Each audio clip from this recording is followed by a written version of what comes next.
This fic is really doing a number on him. Hello, welcome back to Fandom Fridays. Martial art fruit user is trying his best to survive. Tenchi hopes you appreciate all of the things that he has had to do to sit through this One Piece fanfic chapter after chapter after chapter. It almost seems never ending right about now. Well, don't worry. Tenchi will help him out. Welcome back to Fandom Fridays, where we proceed to check out all the pony fics that are not pony related. Why? Because you are listening to Trixie, of course. We're sorry, user. They're here. Look, would you feel better if Trixie were to say, let you read a couple of shift fics for the month? Good.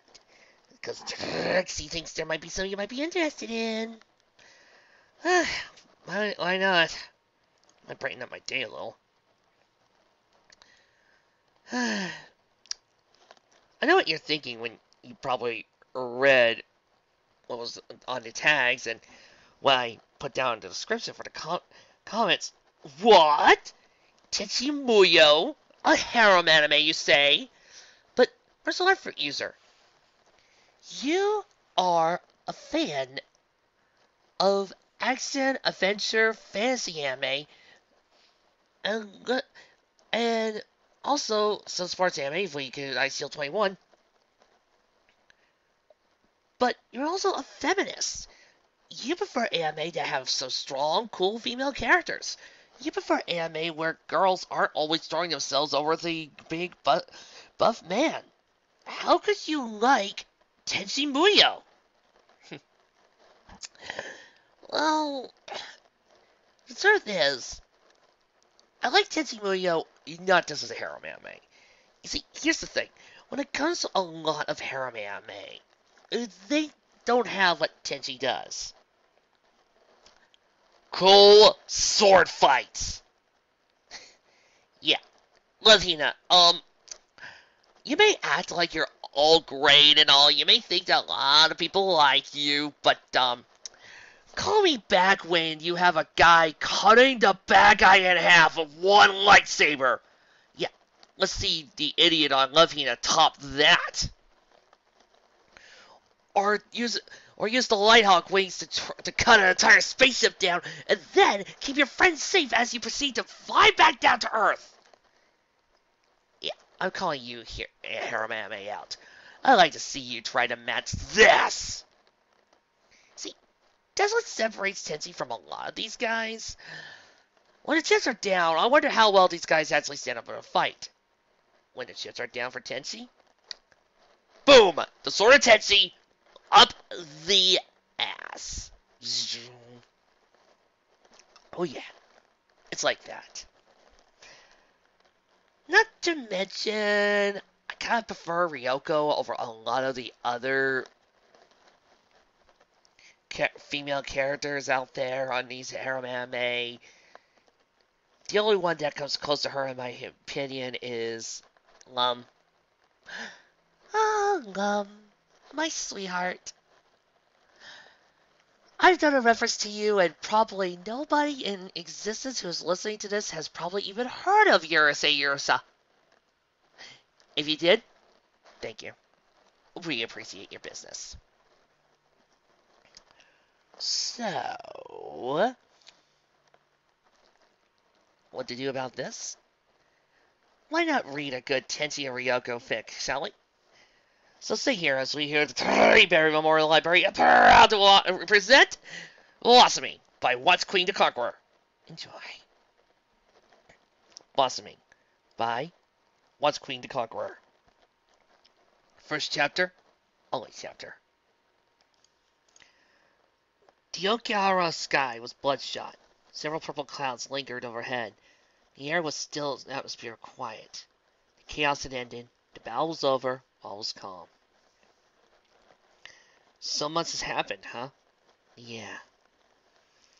The space pirate and earthling boy sat on a heavy branch. The tree sitting on the outskirts of the forest. The fear overlooked the lake, the darkened mountains, and the sunset. There was a momentary silence among them. You've been amazing, Tenchi, Ryoko commented softly. Her legs were pulled up against her chest, flat skirt riding up.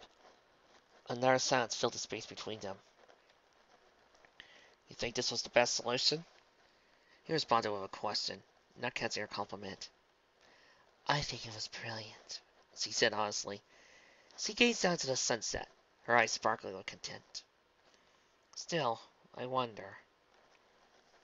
Tizzy drifted off. He wondered how she managed to stay upright without falling. But if she was Ryoko, there was many things he couldn't explain. Look, Yuki couldn't stay in this world the way she is now, right? Ryoko responded keenly. Maybe Wasu could have figured something out. You know, something scientific? Tensei seemed very unsure to himself. There was a layer of guilt coating his voice. But Ryoko could not pinpoint the source. Tensei leaned forward, resting his hands in his lap. That was Yuki's decision. She chose to stay asleep until she grows up to a better person. Ryoko finished reasonably. She stole a loving glance at him, as he usually did when he wasn't looking. Hey, Tenchi? Ryoko began delicately. Huh? Tenchi felt heard their son change of tone. He turned to look at her. Shakya was a shadow of Yuki, right? Ryoko asked slightly, turning her head to avoid his gaze. Since he wasn't sure, he liked where this was going. He hated the confrontation the girls threw at him. So, does that mean Yuki will turn into Sakya when she grows up? Ryoko finished, blinking innocently. Tenchi felt his chasing up. I don't know, he responded hurriedly. But what if she does? Ryoko pensed on, almost childlike. What are you going to do, Tenchi?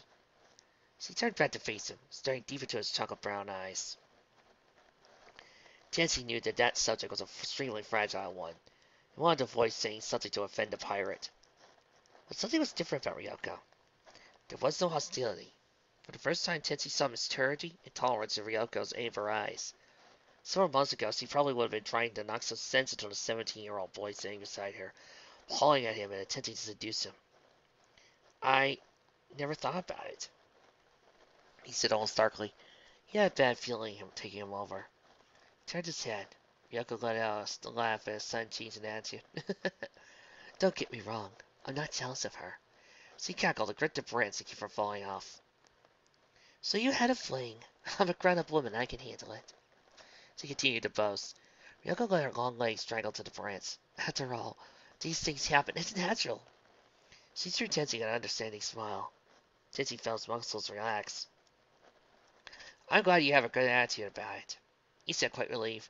He turned to face back outwards towards the starry sky that stretched out before him.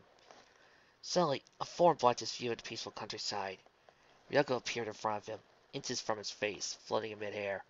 Her eyes were wide as she gazed at his. Tenchi's body tensed once more. He simply froze. For a moment there was silence. I was totally lying. I can't bear to think about it. Ryoko admitted, an interest sadness in her eyes. Tenchi gulped. I need you to kiss me now, she ordered forlornly. Oh, baby.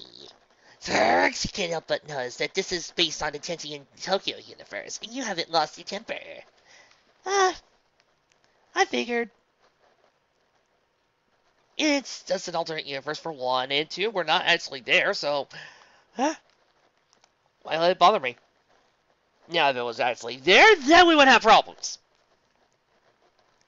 Tenchi was silent for a moment. He was too busy examining Ryoko's features. The unusual shaping of her ears, wild cyan hair, her beautiful bone structure, soft eyelids, her thin lips pushed back into a somewhat sad smile, her expressive eyes that showed so much depth and history. You could almost see her brokenness within them. As he continued to gaze at her. You don't think I'm good enough? Ryoko said, even softer still. Tenchi's eyes were still wide, looking at her. Her soft smile remained on her face, and Tenchi was having a hard time breaking away. Ryoko had always been there for him, for a couple of years now. Why was he just now realizing that? Tenchi felt an abrupt rush of heat in his cheeks. His son urged to reach out and touch her face. Mental command his body obliges. With his hands slowly, his eyes not leaving her face, Ryoko gazed back at him. She could see his hand raising from the corner of her eye. Her expression dropped ever so slowly. Tenchi's hand reached to touch her left cheek. She placed a hand upon his, keeping his hand on her face, so afraid it would disappear. She closed her eyes, tilted her head, savoring the moment. Ryoko, Tenchi whispered. It was at this moment that everything shifted. Tenchi was confused, unsure what he truly wanted anymore. Suddenly, Sakia felt like a distant memory. Yes! Or a figure out of a dream the previous night. He could hardly remember her face anymore. Ryoko's jaw dropped very slightly. Almost in shock, Tenchi responded. He pulled her in a bit closer, let his forehead rest against hers. His eyes looked down. He noticed her chest was rising and falling very quickly. Sorry. Stunned for a moment. He knew he was keeping her in such suspense was probably killing her. Her eyes in terror were staring down as well, but why in anticipation? I do want to kiss you, Ryoko. He admitted quietly. Ryoko closed her eyes and held her breath, hoping she wasn't dreaming. The only noise that filled the air was the distant sound of birds calling from afar. The two remained that way, Ryoko flying near the brands, forehead pressed against Tenchi's. Then why don't you? She asked. Was her voice breaking? I think I'm afraid to. Tenchi nodded quietly. Ryoko pulled away slightly and stared down, her eyes boring to her hands. Please, Tenchi? Ryoko pleaded quietly, a hint of desperation in her voice. Tenchi realized how much he truly needed this. Darn it, Tenchi, there is a hot chick wanting you to kiss her! Do your duty! He reached out and took her hands, slowly pulling her towards him. It doesn't case people don't think it doesn't prevent you people thinking that I'm only doing this because Tenchi's a man. If it was Fluttershy wanting Rainbow Dash to kiss her and Rainbow Dash had her hands and had her hose around Fluttershy's face, I would still totally tell her to do it. The same goes for Lyra, Ray and Monako, Haruka and Mishiru, and a lot of other my favorite lesbian couples. Placed a tender kiss on her lips. Ryoko gave a bit of a whimper, but snaked her arms around her neck, deepening a kiss. She was quite surprised at the passion, the fervor Tenchi was giving. After what felt like an eternity, she reluctantly pulled away, her eyes fixated on his lips, trying to take it all in. He let his index finger caress her cheek delicately. My Ryoko, he said warmly, smiling graciously at her. Ryoko's eyes gleamed once again, now more than ever. That was what she needed to hear. Tenchi felt a sudden knot in his stomach. He had chosen. There'd be no more wars, no more heated debates or speculation.